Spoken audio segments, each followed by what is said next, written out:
Welcome back to Hardball. We're back with the 39th President of the United States, Jimmy Carter. His new book is called Palestine, Peace, Not Apartheid.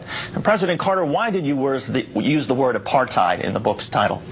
Well, let's look at the entire title, if you don't mind. The first word is Palestine, which involves the land that belongs to the Palestinians, not the Israelis.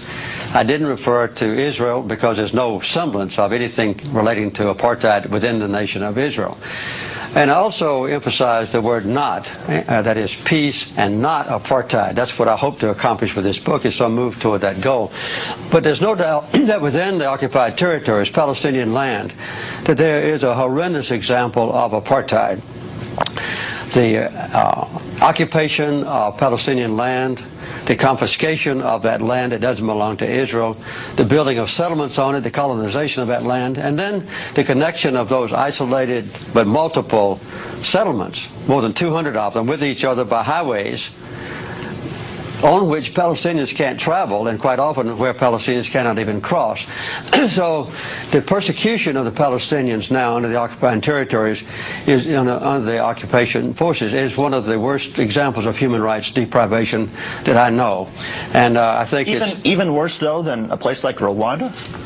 Yes, I think, yes. You mean now? Yes. I think the impression now of the Israelis, of the Palestinians by the Israelis, is worse than a situation in Africa like the oppression of Rwandans and the Civil War. I'm not going back into ancient history about Rwanda, but right now, the persecution of the Palestinians is one of the worst examples of human rights abuse I know, because the Palestinians... But you're talking about right now. You're not talking about, say, I'm not talking about ancient history. No. Well, Rwanda wasn't ancient history. It was just a few years ago. You can talk about Rwanda if you want to. I want to talk about Palestine.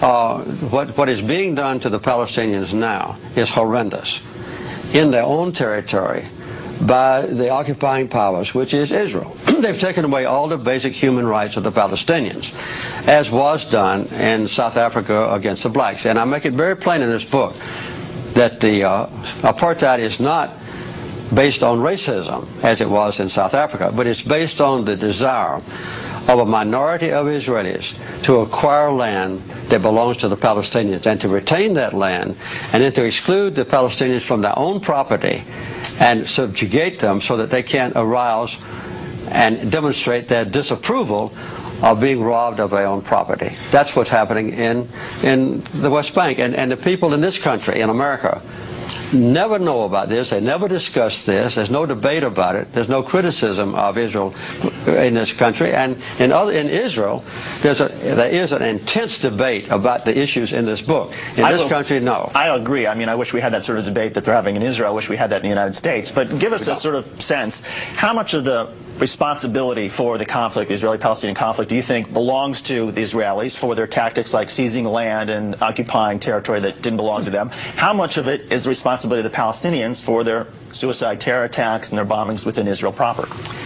Well, as a matter of fact, the basic cause of the conflict is a sustained occupation of other people's land by the Israelis.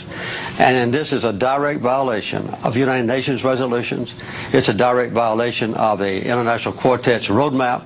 It's a direct violation of the commitments that leaders of Israel have made in the past at Camp David when I was president and in Oslo, promising that Israel would withdraw from occupied territories. They have failed to do so. In response to that, and I'm not excusing them, there have been acts of violence. As a matter of fact, though, Hamas, the #1 accused persons of violence, have not committed an act of suicide bombing that caused an Israeli life now since August of 2004.